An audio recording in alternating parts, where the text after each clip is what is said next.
The palace of Samaria shimmered in the desert light like a crown carved from sun fire. Marble columns reflected the gold of late afternoon, and the air was thick with incense and the sound of harps. At the center of this world of power sat Jezebel, daughter of Ethbaal, priest-king of Sidon. Her eyes, lined with kohl, scanned the vast hall where her servants bowed in silence. To the people of Israel, she was a foreign queen; to herself, she was destiny incarnate. She had been raised among the temples of Tyre, where priests whispered to Baal beneath thunderclouds, where the sea foamed against black stone altars. From childhood she had been told she was chosen to unite kingdoms, to bring the strength of Phoenicia to the hills of Israel, to civilize the tribes that worshipped an invisible God who spoke through desert prophets. The day Ahab married her, the kingdom changed. He had been a capable ruler but uncertain, easily swayed. Jezebel filled that emptiness with vision. She saw Samaria as the new Tyre, a city that would rival Egypt and Assyria.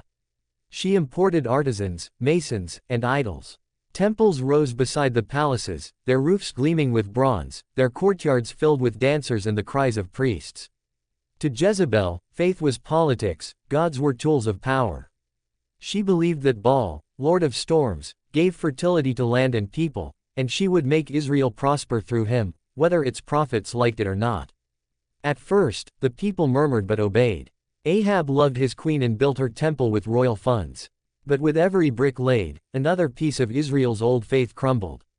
Then the prophets began to speak, ragged men in wool cloaks, shouting in the marketplaces that the Lord was angry. Jezebel laughed. "Let your God strike me if he dares," she said to Ahab one night, her voice echoing off marble. "Our harvests swell, our coffers overflow, and your Yahweh sleeps." She believed in strength, not invisible laws carved on stone. The court trembled at her confidence. Her servants called her, Lioness of Sidon. Foreign ambassadors admired her. Even Ahab's generals feared to speak her name without bowing. Yet power breeds enemies, and rumors crept like snakes through the corridors, of prophets disappearing in the night, of altars desecrated, of priests of Yahweh hiding in caves. Jezebel was not blind to these whispers, she encouraged them. Fear, she thought, keeps a kingdom alive. One evening, a storm rolled in from the sea, black and heavy. Jezebel stood on the palace balcony, watching lightning split the horizon. The priests of Baal were chanting below, calling for rain after months of drought. The queen's eyes narrowed. For 3 years the skies had been dry, and people were beginning to wonder if Yahweh had struck Baal mute. The famine had grown severe. Jezebel's advisors urged her to silence the prophets who blamed her. She did more than silence them, she hunted them. To her, they were the architects of rebellion, spreading despair among the hungry. But one man would not be found. Elijah. The name alone stirred unease even in Ahab. Jezebel dismissed him as another desert madman until the day she heard what he had done on Mount Carmel. News arrived like a storm itself. Ahab rode back to the city, dust-covered, eyes wide with something between fear and awe. He called down fire, he told her. Before the priests of Baal. The fire consumed the sacrifice, the stones, even the water in the trench. Jezebel felt a chill cut through her. Her priests, 450 men, were gone, slain by the people when the fire fell. The air in the palace turned cold despite the desert heat. She stood silent for a long time, staring at her reflection in a bronze mirror. Then she whispered, "If he called down fire, then I will call down blood." That night, she summoned her guards and gave an order that would seal her fate. "By this time tomorrow," she said, "Elijah will be as dead as my priests." The order spread through the city like smoke. Soldiers searched, spies whispered, but the prophet vanished into the wilderness. For the first time, Jezebel faced an enemy she could not touch. The drought broke soon after, rain returned, and the people began to murmur that Yahweh had triumphed. Jezebel's temples emptied, her priests dwindled, yet she did not flinch. If their God won, she told herself, then he must still speak through men.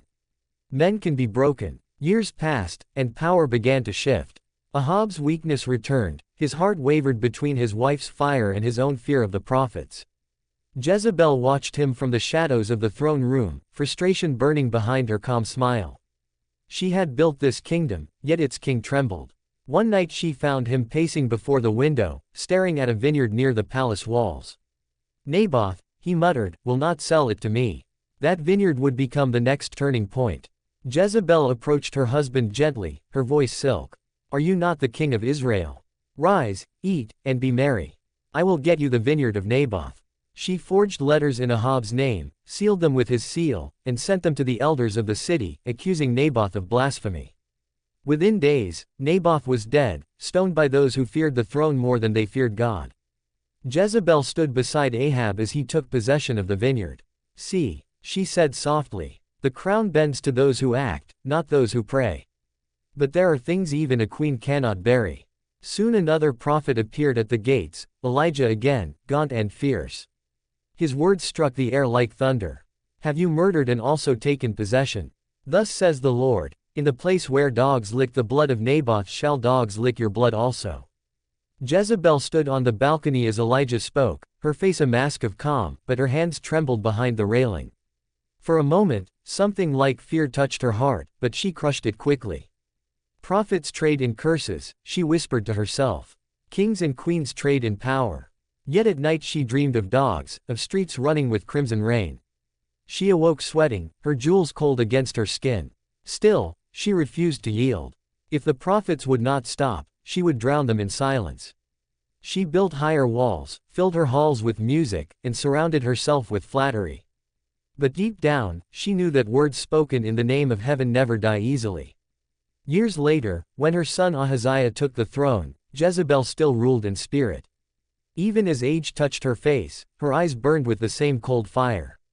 She watched kingdoms rise and fall, alliances shift, and prophets still speak.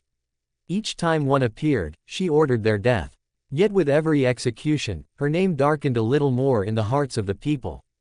They called her, the Queen of Blood, the harlot of Sidon. She laughed at their fear but felt the isolation growing around her. Far north, a young general named Jehu was beginning his march, a man said to ride with divine fury. Prophets spoke of him as the instrument of Yahweh's vengeance. Jezebel's spies brought her rumors, but she dismissed them at first. Still, when the first torches of Jehu's army flickered on the horizon, she felt something she had not felt in decades, the cold taste of destiny returning. Outside, thunder rolled again over Samaria, just as it had the night she vowed to kill Elijah. Inside, Jezebel rose from her throne, her heart heavy but her pride unbroken. Let the prophets speak, she murmured. Let the heavens rage. I am still queen. She did not know that the storm gathering beyond her walls was no ordinary rebellion. It was the prophecy returning to claim its debt. The storm had broken. In the streets of Samaria, the wind carried dust and the smell of iron. A new name was on every tongue, Jehu, the chariot commander who defied a king and rode under the banner of prophecy. Word came in fragments at first, a coup in Jezreel, Ahab's son slain, soldiers kneeling before a man who claimed divine command. Jezebel listened to the messengers one by one, her face unreadable. Her courtiers trembled in the silence that followed. Then she stood, tall and regal, and said only, "So it begins." For years, she had ruled from the shadows of her son's throne. She had watched the men around her grow soft, their faith scattered between idols and convenience. But Jehu was different. He moved like a sword drawn from heaven itself, relentless, blood-bound, unstoppable. The prophets called him the hand of judgment. Jezebel saw in him a reflection of herself, fierce, unbending, chosen. Yet this time, destiny favored another. She retreated to her private chambers, where the walls were lined with purple hangings from Tyre and golden idols from Sidon. The air smelled of incense and old memory. On the table lay a bronze mirror, the same one she had once stared into after hearing of her priest's slaughter. She looked again now, her face marked by years yet still carrying that sharp, dangerous beauty. "Let him come," she whispered. "Let him see what a queen looks like before she dies." Outside, the city prepared for siege. Jehu's army advanced swiftly, taking every stronghold that once bore Ahab's banner. One by one, the fortresses of Israel opened their gates. The soldiers who had sworn loyalty to Jezebel's house now cried Jehu's name. Even the priests of Baal, whom she had rebuilt after the famine, vanished into hiding or switched allegiance. As Jehu's chariots thundered closer, Jezebel's memories returned, of Ahab's laughter in the courtyards, of Elijah's fire falling from heaven, of Naboth's vineyard glistening with dew the morning after his death. Each memory carried the taste of blood and incense. Yet she did not regret any of it. Kings fall because they kneel too easily, she said to her attendant, a young Sidonian girl named Tirzah. I never kneeled. Tirzah tried to speak, but Jezebel silenced her with a glance. The queen's composure was terrifying. She called for her robes, royal garments of scarlet and gold, and began to paint her eyes with kohl, tracing the same dark lines she had worn on the day she arrived in Israel. The gods of Sidon taught me one thing, she said softly, beauty is not vanity. It is defiance. Meanwhile, Jehu's chariot rolled across the plains toward Jezreel. The wheels cut through the dust, and the sky above him burned with red light. Behind him rode his men, silent and grim. The prophet's words echoed in his mind, you shall strike down the house of Ahab, that I may avenge the blood of my servants. Jehu had seen the rot within the kingdom, the corruption that grew from the palace outward. Now he was the blade meant to cleanse it. He had no mercy left. By the time Jehu's army reached the gates, the city had already chosen its side. The guards opened the doors without a fight. The wind carried the smell of smoke and the distant echo of drums. Inside, the palace stood eerily quiet. Jezebel waited at the upper window, her hair braided with jewels, her crown gleaming in the dying light. Below, Jehu dismounted from his chariot, his armor dark with dust and blood. He looked up, and for a moment their eyes met, two forces of will separated by fate. Have you come in peace, Zimri, murderer of your master? Jezebel's voice rang from the balcony, sharp as thunder. She called him Zimri, invoking the ancient usurper who had slain his king and died for it soon after. It was both an insult and a prophecy. Jehu tilted his head, his voice cutting through the air.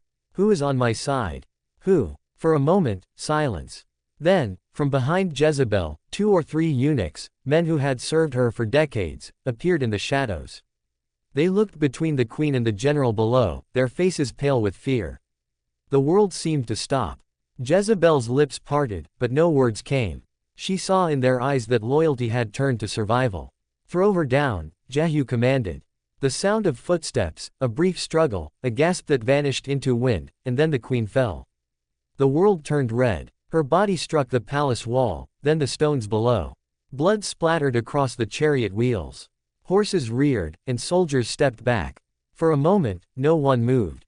The woman who had defied prophets, who had ruled kings, who had turned the hearts of nations, lay broken in the dust. The silence was heavier than thunder. Jehu looked down at her remains, the prophecy burning in his mind. Go, he said to his men, see now to that cursed woman, and bury her, for she was a king's daughter. Hours passed before they returned, pale and shaken. My lord, one said quietly, we found nothing but her skull, her feet, and the palms of her hands. The dogs have eaten the rest. Jehu turned away, saying nothing. Somewhere in the distance, thunder rolled again, though the skies were clear. But death did not silence Jezebel's legacy. Her name lived on, carried by whispers and warnings. Mothers told their daughters not to wear kohl, not to speak too boldly, not to dream too dangerously. Her name became a curse, a symbol of wickedness. Yet those who read history carefully would see something else, an echo of strength in the wrong time, a woman who dared to wield the kind of power reserved for men. In Sidon, the priests of Baal still spoke of her in secret, calling her the last true queen of the gods. They said that when she fell, the storm god wept, and the sea turned black for 3 days. Fishermen refused to sail, and lightning danced over the waters. Whether that was myth or memory, no one could say. But the fear remained. Even Jehu, hardened by battle, could not escape it. In his dreams, he saw her eyes again, painted, unyielding, watching him from the shadows of the palace. You are no better than I, the dream queen whispered. You kill in the name of God. I ruled in the name of gods. Tell me, Jehu, who will judge the judges? He would wake sweating, gripping his sword. The throne he had claimed with blood now felt heavy, haunted. And in the silence of his chambers, he would sometimes imagine the faint sound of laughter carried on the wind, low, mocking, eternal. The kingdom of Israel changed hands, but the curse of power remained. Temples rose, fell, and rose again. Prophets came and went. But the story of Jezebel endured because it was never just about her, it was about the clash between heaven's law and human will. Years later, when the scribes began to write the chronicles, they wrote her name with venom. They called her witch, harlot, murderer. Yet the ink could not capture the truth of her eyes, the eyes of a queen who faced death without trembling, who stood at her window and painted her face not in vanity but in defiance of the heavens themselves. The prophecy was fulfilled, but the question she asked with her life still lingered in the dust of Samaria: is power sin when wielded by a woman, or only when it threatens the gods of men? Centuries passed, but the name Jezebel refused to fade. It lingered like smoke after a fire, poisonous, haunting, unforgettable. In the markets of Samaria, her story became a warning whispered to daughters and slaves: do not be like her. In the temples, her name was spat out like a sin. And yet, in secret, among women who remembered the world before Israel's prophets came with swords and fire, Jezebel's memory burned like a forbidden flame. History did not end with her fall. It only changed its shape. The palace was rebuilt, the blood on the stones washed away, but something in the land remained unsettled, as if the soil itself remembered the defiance of the woman who had died upon it. In the years following her death, Jehu ruled fiercely. He destroyed every image of Baal, every idol, every temple she had built. Fire consumed the altars, ashes scattered across the valley. The sound of hammers and screams filled the air as soldiers tore down the shrines. To the prophets, it was justice. To others, it was silence, the erasure of a people's soul. But even Jehu's reign began to rot from within. The same zeal that had destroyed Jezebel's world began to destroy his own. He found no peace. The sword that had once avenged the prophets now turned against his own sons, and his dynasty fell in blood just as hers had. The prophets called it divine irony, others called it the curse of the queen. In the ruins of Tyre, far across the sea, an old scribe wrote her name on a clay tablet. He did not write her as a villain, but as a queen of courage and fire. She stood when men trembled, he wrote, and she ruled where others hid behind their gods. The text would never make it into Israel's scriptures, but fragments of it would survive, buried under centuries of dust. Generations later, her story resurfaced, twisted and reimagined. In every age, she was reborn under new names, wearing new faces. In Rome, she was whispered about in plays as the mad queen who defied heaven. In medieval churches, preachers used her as a symbol of sin, the woman who painted her face and seduced the righteous. And in every sermon that condemned her, her legend grew stronger. But there is something history often forgets. No one ever tells what happened to the eunuchs who threw her from the window.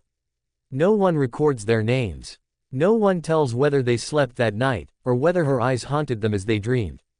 The chronicles say only that the dogs devoured her body. But silence leaves space for ghosts. In the centuries that followed, there were stories of a woman in scarlet seen walking the ruins of Jezreel under the moonlight, her footsteps leaving no mark. Shepherds swore that when storms rose suddenly over the valley, they could hear faint laughter carried on the wind. The queen has awakened, they would say, and run home before nightfall. Even in the New Testament, her name reappears, not as a memory, but as a spirit. The church of Thyatira was warned of a woman, who calls herself Jezebel. But perhaps it was not a woman at all, perhaps it was the idea that never died, the defiance that refused to vanish from the world. Because Jezebel's story was never just about rebellion. It was about power, who is allowed to wield it, and who is punished for daring to. History called her evil because she refused to kneel. But beneath the layers of scripture and condemnation lies something more human, a woman caught between two worlds, the old gods of her ancestors and the new laws of a foreign land. She tried to bridge them with fire, and was consumed by it. Yet even in her destruction, there was revelation. Jezebel's life became the mirror of humanity's greatest struggle, between belief and freedom, between divine will and human choice. In one of the oldest scrolls found near Sidon, there is a single line written in faded Phoenician script. The gods remember her. Perhaps that is the truest ending. Because history may write villains, but eternity remembers those who dared. In art, she would return again and again, painted with the same dark eyes and crimson robes. In literature, she would be the archetype of the dangerous woman, bold, intelligent, impossible to control. In every era where women rose to challenge the order of men, someone would call them Jezebel. And maybe that, in the end, is her immortality. The curse became her crown. Because every time a woman stands unafraid, every time someone speaks truth in defiance of fear, every time a human being refuses to bow to power, Jezebel's echo stirs again. Not as a villain, not as a saint, but as a warning to those who believe their version of God can silence every other voice. The dogs may have eaten her flesh, but they could not consume her fire. It still burns, quiet, invisible, eternal, in the stories we tell about power, faith, and rebellion. And when the thunder rolls over Jezreel, some say it is not the voice of God. It is the laughter of the queen who refused to die.